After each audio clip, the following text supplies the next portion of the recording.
Welcome to Weekly Digest, where we highlight the works of ministers of government as they push the administration's development agenda. Permanent Secretary of the Public Works Ministry, Vladim Prasad, on Sunday signed a contract with Modern Construction and Trucking Services for the emergency construction of an improved B-Field Sophia Bridge. The contract, valued at some $50 million, will span a period of 3 months and will see a brand new bridge being built to replace the previous one, which had been in a dilapidated state for some time. It's in a deplorable state, and we want to make sure that we could correct the situation here because it's a bridge that is used by the entire community and visitors outside of Sophia to be able to access residents and other facilities in here. Minister within the Public Works Ministry, Deodat Indar, told residents that the new bridge would be of very good quality. He reminded residents of the government's recent commitment to building the bridge and its timely intervention. Ministers Kwame, Onish and Colin Crowell and myself came here a few weeks ago. We made the commitment. The President of Guyana and Vice President quickly said, let's go out to tender. I want to let you know it's emergency works, and because of the emergency nature of the bridge, we went to restrictive tender, and the best contractor based on the tender submitted won. Several government ministers fanned out across the community of North Sophia, Georgetown on Sunday morning as part of the administration's National Cleanup Initiative. We are here this morning continuing what could be best described as President Ali's initiative of a cleanup of the entire country. This has been an ongoing exercise. This morning there are several of my colleagues in the Sophia area, and we're working with the community, and I would want to first of all commend the members of the community development councils. As you can see, the officers of the Sophia or Turkine police station, they are here with a few ranks from the GDF who's providing transportation for us this morning. Minister within the Office of the Prime Minister with responsibility for public affairs, Kwame McCoy, underscored that the cleanup exercise is more than just a beautification project by the government. It is important for us as a society. It is about our image. It's about what we project to the outer world, and therefore we have to be able to be responsible enough to be able to understand that we keep our environment clean. We don't dump in front of our yards. We don't dump on the road corners because it would affect us, our children and grandchildren and everything else. So I would like the people of Sophia, like I would like every other Guyanese across the country, to be very conscious of the need for them to stop littering. Tourism, Industry and Commerce Minister Onej Walrand, Minister within the Housing and Water Ministry Susan Rodriguez, and Minister within the Ministry of Local Government and Regional Development Anand Prasad were also part of the cleanup drive. As part of the government's efforts to fully equip persons with the requisite skills and knowledge to fortify the workforce, some 37 residents of Bena Hill and neighboring communities in Region 9 graduated from the Ministry of Labor's Board of Industrial Training Program on Friday last.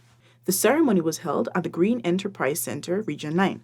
Some 16 persons graduated from the Welding and Fabrication Program, while 21 received certification in commercial food preparation.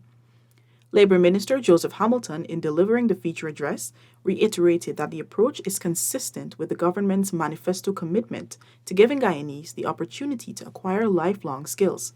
Don't be shy and bashful when government brings services to you, any service. You take it because, as I have said, it is your money being utilized on you. Understand that. The minister told the graduating batch that being multi-skilled and multi-talented in today's society is integral to one's development.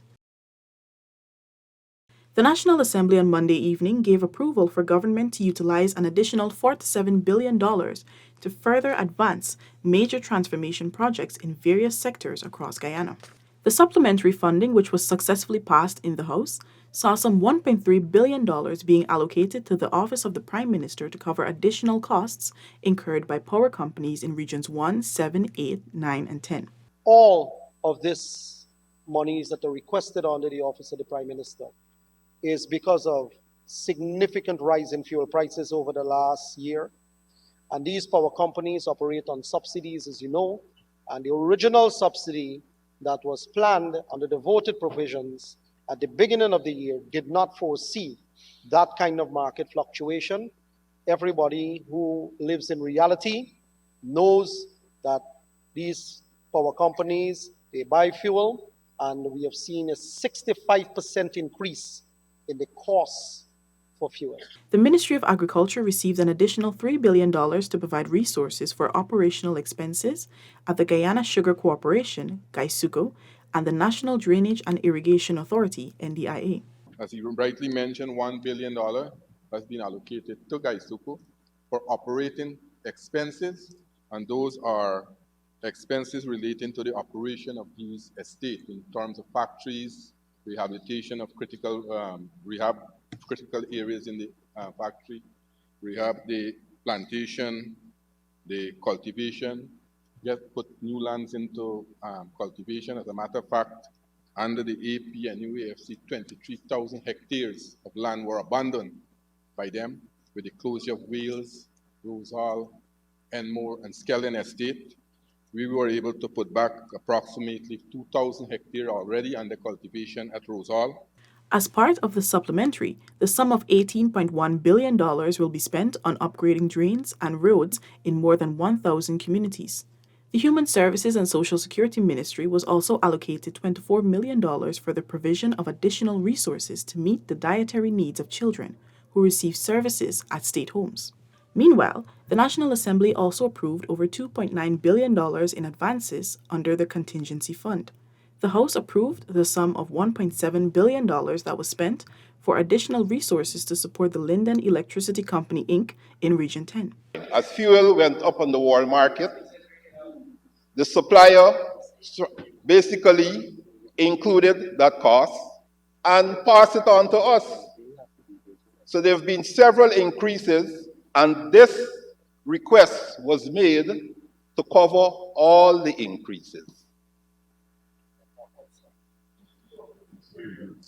The overriding factor here, Mr. Speaker, was to ensure that the people in Linden and its environment have electricity. Accordingly, the $54.1 million that was spent by the Ministry of Amerindian Affairs was approved.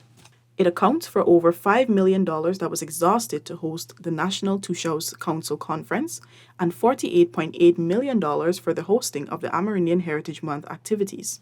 The National Registration Amendment Bill and the Representation of the People Amendment Bill were also passed in an effort to promote free, fair, and transparent elections.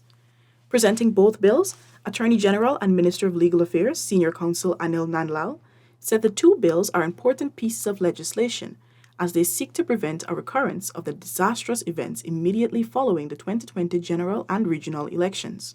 Fixed periods for voter registration, regular removal of deceased persons from the official list of electors, and cyclical issuance of national identification cards are among the significant amendments to the National Registration Act. The ROPA provides for an adequate number of polling stations to accommodate the electorate and divides Regions 3, 4, and 6 into sub-districts.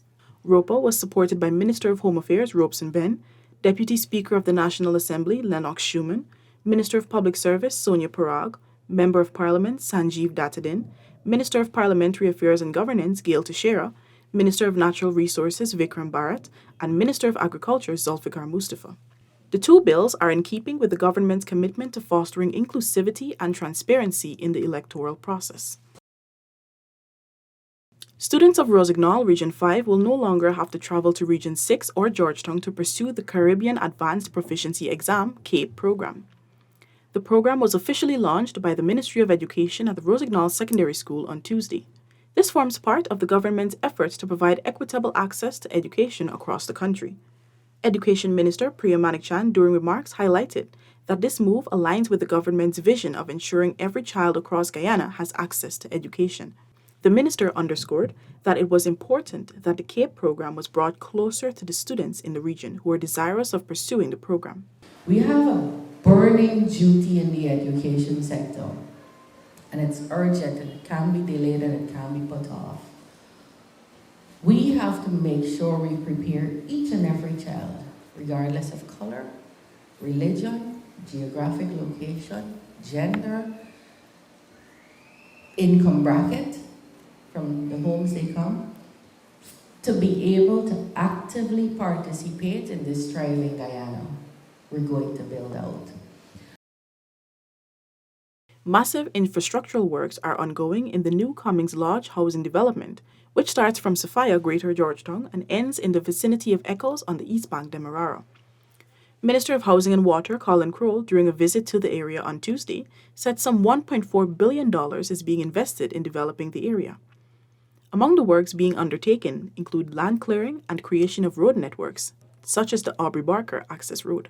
The minister noted that a number of persons who were allocated house lots in the areas will begin to access their lands next week. We were concentrating on the further closer to Sophia, and that is where we constructed the houses. The next development that happened was there were allocations that were done many years ago, and no infrastructure work was done in the last government tenure. And so immediately when we came back into office, we sought to ensure that we made resources available for the back here to do a number of infrastructure work.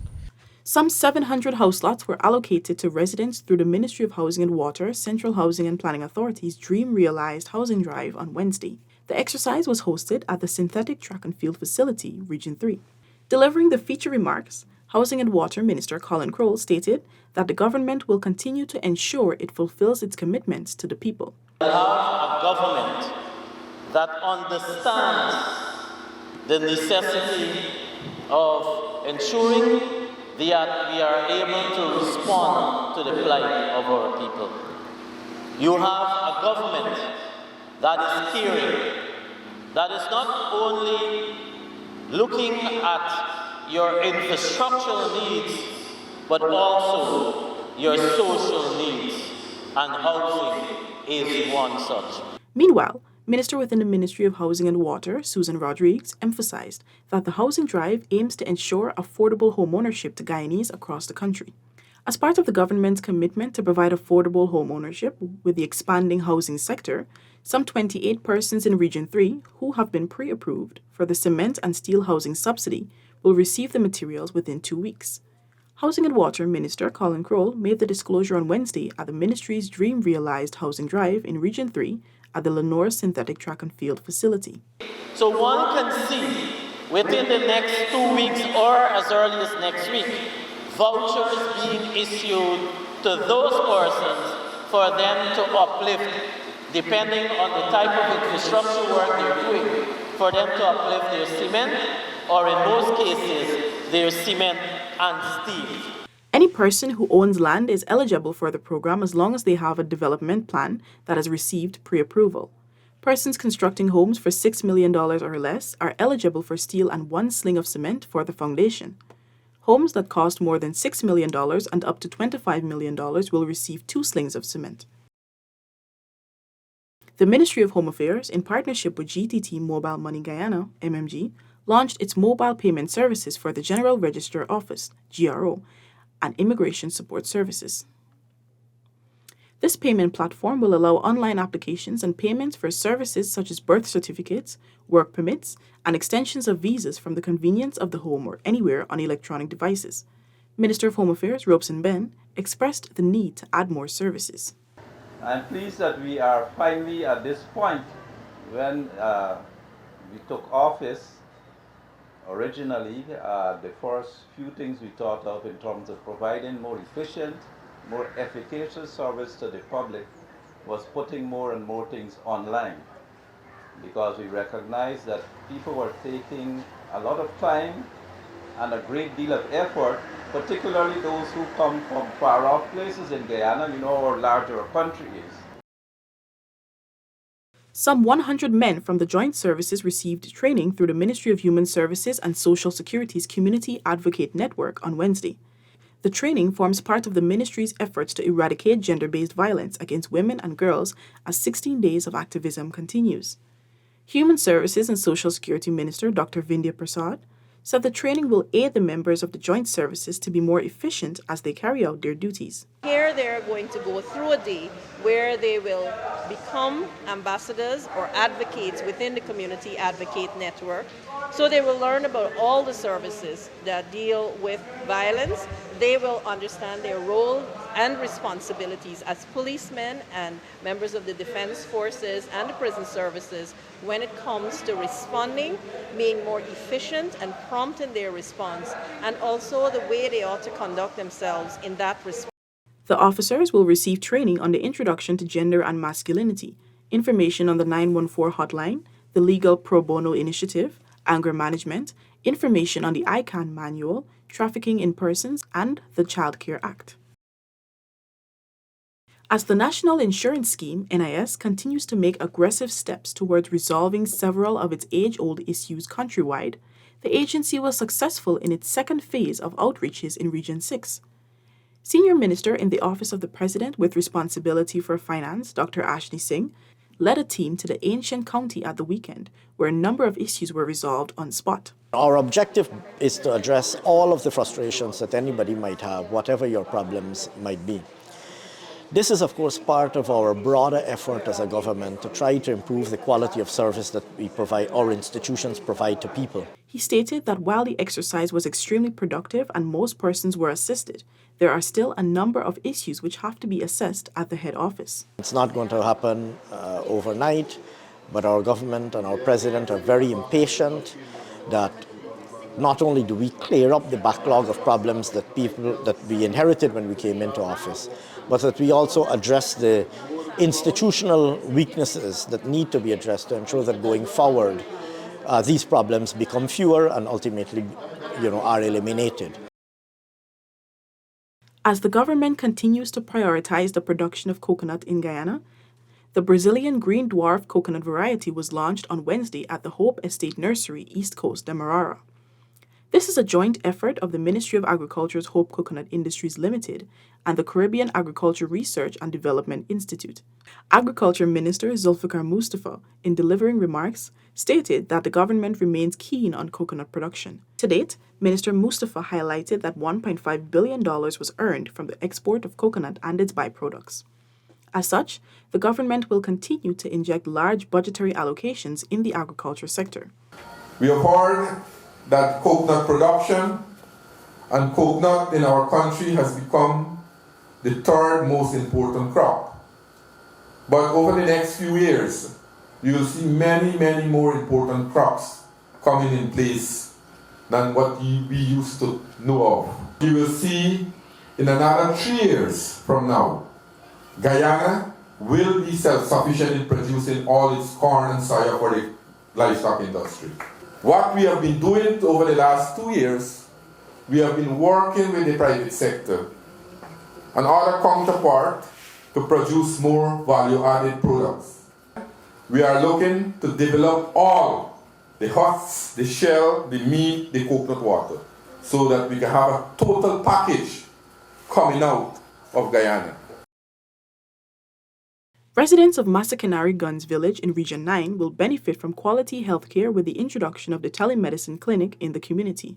Health Minister Dr. Frank Anthony formally launched the pilot program in Region 9 on Wednesday at the Guns Village Clinic. This is a pilot that we are running, but from all that we've seen so far and the way that this has worked so far, it's very promising.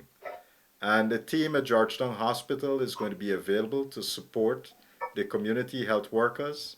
So by doing that, we are now twinning some of the best in medicine with those persons who are in the remote communities. Community health workers will gain access to expertise from doctors and specialists in Georgetown via tablets and other electronic devices to deliver health services to residents.